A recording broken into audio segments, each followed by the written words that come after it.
आप सभी को जय मसीह की। मेरा नाम पास्टर मनोज अरोड़ा और आज मैं बात करूंगा प्रार्थना के विषय में। सर्वप्रथम प्रियो, मैं आपसे ये बात कहना चाहता हूँ, यदि आप मसीह में हैं तो आपके लिए आवश्यक है कि प्रतिदिन आप बाइबल से परमेश्वर को खोजें। हालेलुया। यदि हम मसीह में हैं तो ये हमारा कार्य होना चाहिए कि हम प्रतिदिन परमेश्वर को बाइबल से खोजें। आज मैं बात करूंगा प्रार्थना के विषय में। यदि हम प्रार्थना के विषय में बात करते हैं प्रिय, तो सर्वप्रथम हमको ये जानने की आवश्यकता है कि हम दो संसार में रहते हैं। एक है भौतिक संसार जो हमें दिखता है और एक है आत्मिक संसार जो परमेश्वर की ओर से होता है। यदि हम बात करें प्रार्थना के विषय में तो प्रार्थना भी प्रिय दो भागों में होती है। एक होता है भौतिक भाग और एक होता है स्पिरिचुअल भाग जो होता है आत्मिक भाग। हालेलुया। हम पढ़ेंगे, एक वचन को पढ़ेंगे जो ये वचन हमें डिक्लेयर करता है, हमें वो दर्शाता है कि प्रार्थना जो है वो दो भागों में होती है। मरकुस 11 उसका 24 पढ़ते तो वहाँ ऐसा लिखा है, इसलिए मैं तुमसे कहता हूँ कि जो कुछ तुम प्रार्थना करके मांगो तो प्रतीति कर लो कि तुम्हें मिल गया और तुम्हारे लिए हो जाएगा। हालेलुया। प्रियो, यदि हम इस वचन को पढ़ते हैं तो इस वचन के अंदर दो बातें हैं। हालेलुया। पहला है आत्मिक और दूसरा है शारीरिक। हालेलुया। देखिए, पहला भाग है कि इसलिए मैं जो कुछ तुम प्रार्थना करके मांगो प्रतीति कर लो कि तुम्हें मिल गया। ये इसका पहला भाग है। और यदि हम इसका दूसरा भाग देखें तो वो बोलता है कि तुम्हारे लिए हो जाएगा। हालेलुया। हम दो भागों में इस प्रार्थना को पढ़ते हैं प्रियो। इस वचन को जब हम पढ़ते हैं तो वो दो भागों में बटा हुआ है कि जो कुछ तुम प्रार्थना में मांगो निश्चय जानो तुम्हें मिल गया। मतलब आत्मिक संसार में जब जब हम प्रार्थना में बैठते हैं, परमेश्वर हमारी प्रार्थना को सुनकर उसका उत्तर देता है। आत्मिक जगत में वो उत्तर आ चुका होता है, लेकिन भौतिक संसार में उस उत्तर को प्राप्त करने के लिए हमें विश्वास की आवश्यकता पड़ती है प्रियो। आज हम उसी विषय में सीखने जा रहे हैं। आत्मिक प्रार्थना क्या है? जब हम प्रार्थना करते हैं तो उस विषय को बोलते हैं और वो स्वर्ग से पूरा हो जाता है, वो क्लियर हो जाता है। जब हम प्रार्थना में जो कुछ मांगते हैं निश्चय जानो तुम्हें मिल चुका है। हालेलुया। संसार में वो रिलीज होने में टाइम लग सकता है, वह हमारे फेथ के ऊपर डिपेंड करता है कि हमारा भरोसा प्रार्थना करने के बाद किस विषय पे होता है। यदि आप मसीह में हैं तो आपके लिए आवश्यक है कि आप प्रतिदिन परमेश्वर के वचन को जरूर पढ़ें। यदि आप नहीं कर रहे हैं तो आप संसार की ओर ताकेंगे अपने उत्तर के लिए। लेकिन प्रियो, यदि आप मसीह में हैं तो निश्चय आपका जो उत्तर छिपा हुआ है वो बाइबल में छिपा हुआ है, उसको आपको खोजने की आवश्यकता है। हालेलुया। देखिए प्रियो, बाइबल कहती है कि जो कुछ हम मांगते हैं हमें निश्चय मिल जाता है। कंफर्म है कि परमेश्वर की ओर से वो पूरा हो जाता है। ये आपके विश्वास के द्वारा आपको प्राप्त होता है। कौन सा भाग हमें विश्वास के द्वारा प्राप्त होता है? जो दूसरा भाग है आत्मिक जगत में। जब जब आप प्रार्थना में जाते हैं, जो जो विषय आप परमेश्वर को बोलते हैं, यदि वह आपके जीवन के लिए आवश्यक है, क्योंकि वह हमारा स्वर्गीय पिता है और हमारे हर एक विषय को जानता है कि हमारे को किस चीज़ की आवश्यकता है। हालेलुया। बाइबल इसमें स्पष्ट बोलती है कि परमेश्वर हमारे मांगने से पहले जानता है कि हमें किस चीज़ की आवश्यकता है। लेकिन प्रियो, जो हमारे जीवन के लिए आवश्यक होता है वह ही परमेश्वर हमारे को देता है। और बाइबल कहती है कि जो कुछ तुम प्रार्थना में मांगो निश्चय जानो तुम्हें मिल गया और तुम्हारे लिए हो जाएगा। ये हो जाएगा वाला जो पार्ट है ना, ये हमारे फेथ के ऊपर निर्भर करता है कि हमारा विश्वास परमेश्वर में कैसा है। हालेलुया। यदि हम पढ़े मत्ती 18 उसका 18 और 19 पढ़े तो लिखा है, मैं तुमसे सच सच कहता हूँ कि जो कुछ तुम पृथ्वी पर बांधो वह स्वर्ग पे बंधेगा और जो कुछ तुम पृथ्वी पर खोलो वह स्वर्ग से खुलेगा। हालेलुया।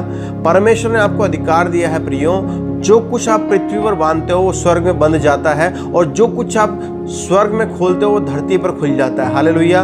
परमेश्वर ने आपको अधिकार दे रखा है प्रियो। जब आप अपने अधिकार का इस्तेमाल करते हैं, निश्चय जानो जो कुछ आप प्रार्थना में मांगोगे वह निश्चय आपके लिए हो जाएगा। हालेलुया। और आगे हम पढ़ते हैं, 19वां वाक्य कहता है, फिर मैं तुमसे कहता हूँ यदि तुम में से दो जन पृथ्वी पर किसी एक बात के लिए जिसे वे मांगे एक मन के हों तो वह मेरे पिता की ओर से स्वर्ग में है उनके लिए हो जाएगी। हालेलुया।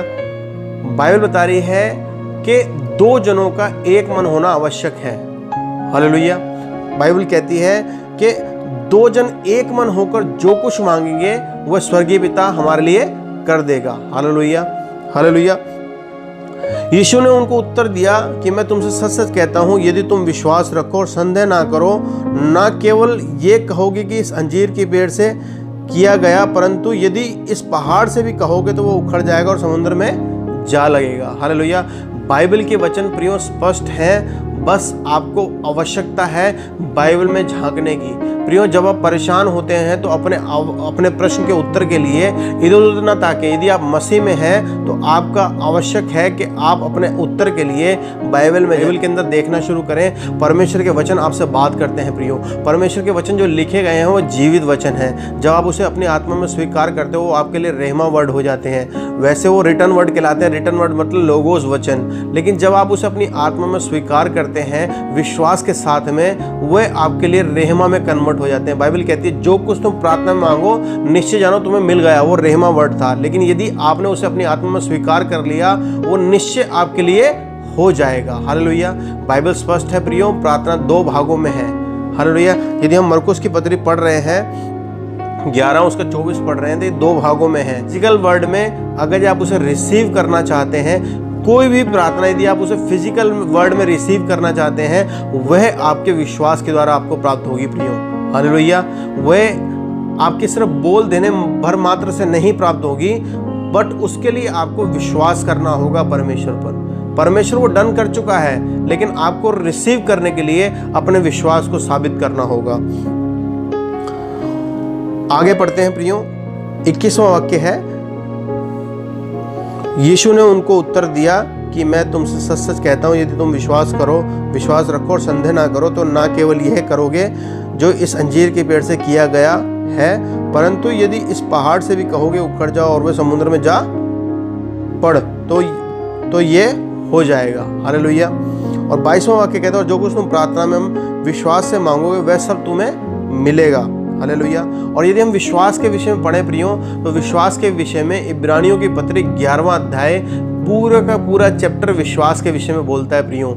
इब्रानियों 11 उसका 1 कहता है, अविश्वास आशा की हुई वस्तुओं का निश्चय और अनदेखी वस्तुओं का प्रमाण है। मतलब जो आपने प्रार्थना में मांगा है निश्चय वह आपको दिख नहीं रहा, क्योंकि वह आपके भौतिक संसार में आपको प्राप्त नहीं हुआ है, लेकिन उसके लिए आपको विश्वास करना है और बाय फेथ उसको रिसीव करना है। भले वह आपको दिख नहीं रहा, लेकिन आपको विश्वास करना है कि आपको मिल चुका है। जब आप परमेश्वर पर विश्वास करते हैं, निश्चय जानो प्रियो आपको वो चीज़ जरूर मिल जाएगी। जब अब्राहम को बुलाया गया तो उसने ये नहीं देखा था कि वो कहाँ जा रहा है, लेकिन बाय फेथ उसने परमेश्वर की बात को सुनकर अपना सब कुछ छोड़कर परमेश्वर के पीछे चल दिया, इसलिए वह विश्वास का पिता गिना गया प्रियो।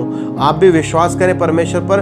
परमेश्वर आपको कोई भी परिस्थिति में डालने से पहले उसकी योजना पहले से तैयार कर चुका होता है। बस आपको अपने फेथ पर चलने की आवश्यकता होती है प्रियो।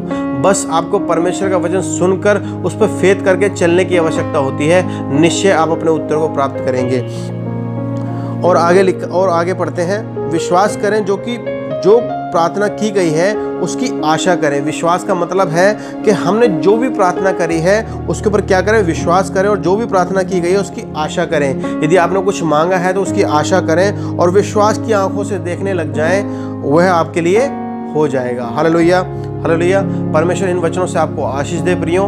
मैंने आपसे बात करी है कि परमेश्वर मरकुस की पत्री बताती है कि जो कुछ हम प्रार्थना में मांगते हैं निश्चय जानो हमें मिल चुका है और वह भौतिक संसार में हमारे लिए हो जाएगा। 2 पार्ट में है प्रियो। पहला पार्ट परमेश्वर का है, सेकंड पार्ट आपका है।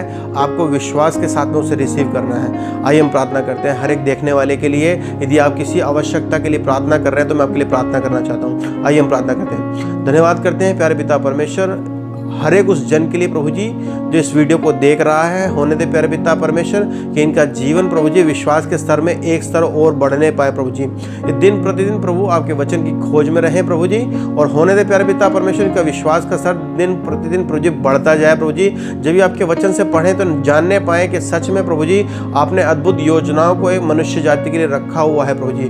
होने दे प्यारे पिता परमेश्वर जितने लोग देख रहे हैं प्रभु जी, होने दे प्यारे पिता परमेश्वर इनके जीवन में विश्वास का स्तर दिन प्रतिदिन बढ़ता जाए प्रभु जी। परमेश्वर के इनके जीवन में आपकी आशीष आने पाए।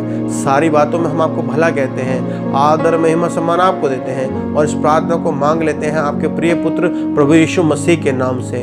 आमीन, आमीन, आमीन। सबको जय मसीह की।